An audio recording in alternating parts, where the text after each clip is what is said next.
Bharat China సరిహద్దుల వద్ద ఉన్నటువంటి ప్రస్తుత పరిస్థితుల్లో అసలు ఏం జరుగుతోంది? ఇటీవల కాలంలో చైనా దాదాపు ఒక 2-3 కిలోమీటర్లు ఆ వాస్తవాధీన రేఖ దాటి వెనక్కి వెళ్ళింది. అక్కడ నిర్మించినటువంటి తాత్కాలిక నిర్మాణాలు ఏవైతే ఉన్నాయో వాటిని తొలగించింది అనేటువంటిది శాటిలైట్ చిత్రాల ద్వారా మనకు తెలుస్తుంది.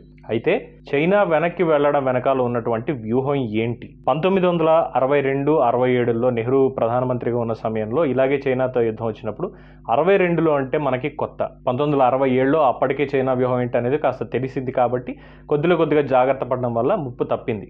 కానీ అప్పుడు కూడా చైనా ఇలాగే వెనక్కి వెళ్ళడం జరిగింది అనేది సీనియర్లు చెప్తున్నటువంటి విషయం. ఆ రోజు ప్రత్యక్షంగా యుద్ధం చూసిన వాళ్ళు, యుద్ధ తంత్రాల్లో పాలు పంచుకున్న వాళ్ళు ఈ ఇన్ఫర్మేషన్ అందిస్తున్నారు. అయితే ప్రస్తుతం దీనికి సంబంధించి కొన్ని ప్రశ్నలు మనకి ఎదురవుతున్నాయి. ఇండియాను దెబ్బ కొట్టడానికి చైనా, పాకిస్తాన్ ప్లాన్ ఏంటి? చైనా వెనక్కి తగ్గడం వెనకాల భారీ కుట్ర ఏమన్నా ఉందా? అలాగే 1967 యుద్ధం సమయంలో నెహ్రూ చేసినటువంటి తప్పులనే ఇప్పుడు మోడీ గారు కూడా చేస్తారా? రేపొద్దున్న పాకిస్తాన్ భవితవ్యం ఎలా ఉంటుంది? చైనా ఇప్పుడు వెనక్కి వెళ్ళినట్టే వెళ్ళి మళ్ళీ ముందుకు వస్తుందా? పెద్ద దెబ్బ తీస్తుందా? ఈ ప్రశ్నలన్నీ కూడా ప్రజల్లో ఉత్పన్నం అవుతున్నాయి. అయితే దీనికి సంబంధించి మనం చూస్తే 1962 నాటి ఘటన ముందుగా మనం చెప్పుకోవాలి. దాదాపుగా చైనా ఆ రోజు ఇప్పుడున్నటువంటి మన సియాచిన్ గ్లేషియర్ కానీ, ఇప్పుడున్నటువంటి గాల్వాన్ కానీ వీటన్నిటినీ కూడా ఆక్రమించడం కోసం అప్పుడు యుద్ధానికి దిగింది.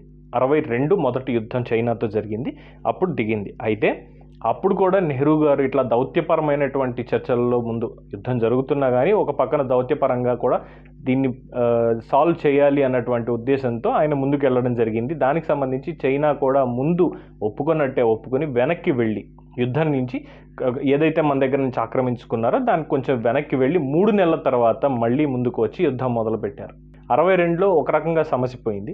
67 దగ్గరకు వచ్చేసరికి అప్పటికే ఒకసారి మనం దెబ్బతిని ఉన్నాం చైనా ద్వారా. చైనా యుద్ధం జరిగింది, ఒకసారి దెబ్బతిని ఉన్నాం. అయితే 67లో మాత్రం నెహ్రూ గారు ఒక రకంగా తప్పు చేయలేదని చెప్పుకోవాలి. ఆ మూమెంట్కి ఆ రోజు భారత ప్రభుత్వం ఇటువంటి నిర్ణయాలు ఏం తీసుకోలేదని చెప్పాలి.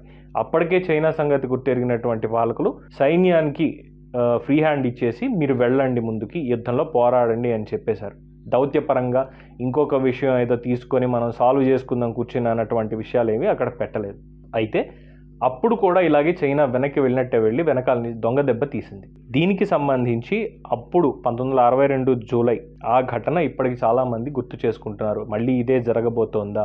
అప్పుడు చేసిన యుద్ధం మళ్ళీ చేస్తున్నాము, అప్పుడు చేసినటువంటి తప్పు నెహ్రూ గారు ఏదైతే చేశారో అదే తప్పు ఇప్పుడు మోడీ గారు కూడా శాంతి మంత్రం వల్లిస్తూ చేస్తున్నారా అన్నటువంటి సందేహాలు తలెత్తుతున్నాయి. అయితే ఈ మధ్యలో పాకిస్తాన్ పాత్ర ఏంటి అసలు? పాకిస్తాన్ ఎప్పటి నుంచో కాశ్మీర్ని కొల్లగొట్టాలి, భారత్ నుంచి వేరు చేయాలి అన్నటువంటి తలంపుతో ఇప్పటికీ చాలా యుద్ధాలు చేసింది. మొన్నటి కార్గిల్ యుద్ధం వరకు కూడా అలాగే జరిగింది. అయితే ఈ ఉగ్రవాదుల దాడులు అవ్వచ్చు, ఏదైనా అవ్వచ్చు చేస్తూనే ఉంది. దానికి కూడా భారత్ ధీటుగా బదులిస్తూనే ఉంది సర్జికల్ స్ట్రైక్స్ పేరుతోటి. కానీ ఇప్పుడు భారత్ చైనా కంపేర్ చేసుకుంటే భారత సైన్యం దగ్గర ఉన్నటువంటి ఆయుధ సంపత్తి చాలా తక్కువ, సైన్యం కూడా చాలా తక్కువ. అలానే బలమైంది కాదు అని అనడం లేదు. కానీ చైనాతో కంపేర్ చేసుకుంటే మనకు ఉన్నటువంటి సంఖ్యాబలం కానీ, ఆధునిక ఆయుధాల వాడకంలో సంబంధించి కానీ మనం చాలా తక్కువలో ఉన్నాం. చైనా దగ్గర చాలా ఎక్కువ ఆయుధాలు ఉన్నాయి. అణ్వస్త్ర దేశంగా కూడా చైనా పేరు పడింది. ఇప్పుడు చైనా చేస్తున్నటువంటి చేష్టలు ఏవైతే ఉన్నాయో వీటికి సంబంధించి చూసుకుంటే లాభం ఎవరికి, నష్టం ఎవరికి అన్న విధంగా చూస్తే చైనా కనుక ఒకవేళ సరిహద్దుల దగ్గర యుద్ధం మొదలు పెడితే చాప కింది నీరులా వెనకాల నుంచి పాకిస్తాన్ కూడా ముందుకు వచ్చి యుద్ధం మొదలు పెట్టాలి అన్న తలంపుతో ఉంది అని చెప్పి సమాచారం. దానికి సంబంధించే బలూచిస్తాన్కి సంబంధించిన ఎయిర్ బేస్లు ఏవైతే ఉన్నాయో, అంటే ఇప్పుడు ప్రజెంట్ బలూచిస్తాన్ ఆర్మీ వాళ్ళు పోరాడుతున్నది మాకు వేర్పాటు దేశం కావాలి, సపరేట్గా మేము పాకిస్తాన్ నుంచి విడిపోతామని చెప్తున్నటువంటి ప్రదేశం అక్కడ. అలాగే POK పాకిస్తాన్ ఆక్యుపైడ్ కాశ్మీర్ ప్రాంతంలో కూడా చైనాకి సంబంధించినటువంటి యుద్ధ సామాగ్రి, యుద్ధ విమానాలు, వాళ్ళ సైన్యాన్ని అక్కడ మోహరించడానికి తగిన ఏర్పాట్లు, దానికి సంబంధించినటువంటి తాత్కాలిక నిర్మాణాలు కూడా అక్కడ చైనా చేపట్టడం జరిగింది. దీనికి పాకిస్తాన్ సహాయ సహకారాలు పుష్కలంగా ఉన్నాయి. అలాగే ఇప్పుడు గాల్వాన్ లోయలో కూడా చైనా అనేకమైనటువంటి నిర్మాణాలు చేపట్టడం జరిగింది. ఇవి కాకుండా పాకిస్తాన్ మొదటి నుంచి కూడా చైనాకి మద్దతు పలుకుతూనే ఉంది. భారత్ మీద కనుక దాడి చేయగలిగితే మేము కూడా సపోర్ట్ ఇస్తామన్న విధంగా పాకిస్తాన్ చెప్తూ ఉంది.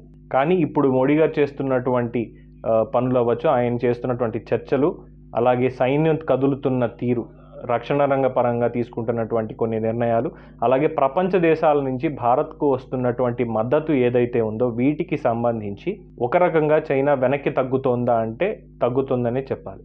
దాని ఫలితమే 2-3 రోజుల క్రితం ఆ నిర్మాణాలన్నీ తొలగించి వాళ్ళ సైన్యాన్ని కూడా 2-3 కిలోమీటర్ల అవతలకి తీసుకువెళ్ళడం, అలాగే భారత సైన్యం కూడా పటిష్టంగా పహారా కాసి ఏదైతే మన భూభాగం ఉందో అక్కడ వరకే ఉండడం, దాటి వెళ్ళకపోవడం వంటి చర్యలు మనం గమనిస్తూ వస్తున్నాం. ఇక్కడ పాకిస్తాన్ పరిస్థితి ఏమవుతోంది? చైనాకి భారత్కి యుద్ధం జరిగితే వెనకాల నుంచి లాభపడదామని చెప్పి పాకిస్తాన్ యొక్క ఉద్దేశం. కానీ ఇప్పుడు యుద్ధం వచ్చే పరిస్థితులు లేవు. అలా అని చెప్పి చైనాని పూర్తిగా నమ్మడానికి లేదు.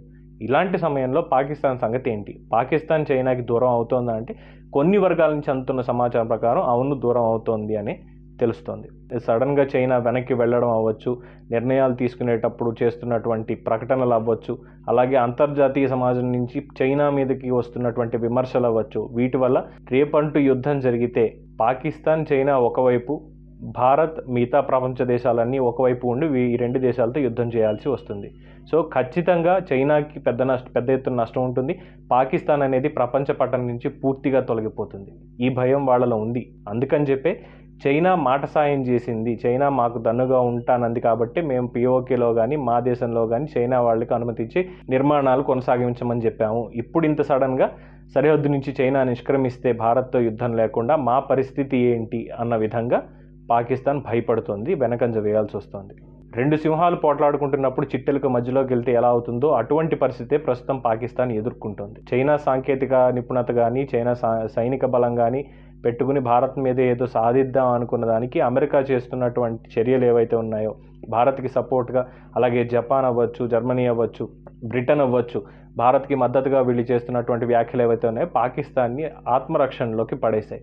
అందుకని చెప్పి ఇప్పుడు చైనాతో తెగదంపులు చేసుకుని మా పని మేము చేసుకుంటాం అన్న విధంగా పాకిస్తాన్ పునరాలోచనలో పడింది అని చెప్పి భద్రతా దళాల నుంచి మనకు అందుతున్నటువంటి సమాచారం. అలాగే దాదాపుగా నరేంద్ర మోడీ గారు యుద్ధం చేయడానికి సిద్ధం అయినా సరే యుద్ధాన్ని మనం ఇలా కాదు చేయాల్సింది, మనం పాకిస్తాన్ నుంచి కానీ చైనా నుంచి కానీ ముప్పు లేకుండా వాళ్ళకి గట్టిగా సమాధానం చెప్పేలా అంతర్జాతీయ సమాజం నుంచి మనం మద్దతు కూడగట్టుకోవాలి అన్నటువంటి తలంపుతో ఆయన చేసినటువంటి చర్యలు ఏవైతే ఉన్నాయో అవి ఫలించాయనే చెప్పొచ్చు.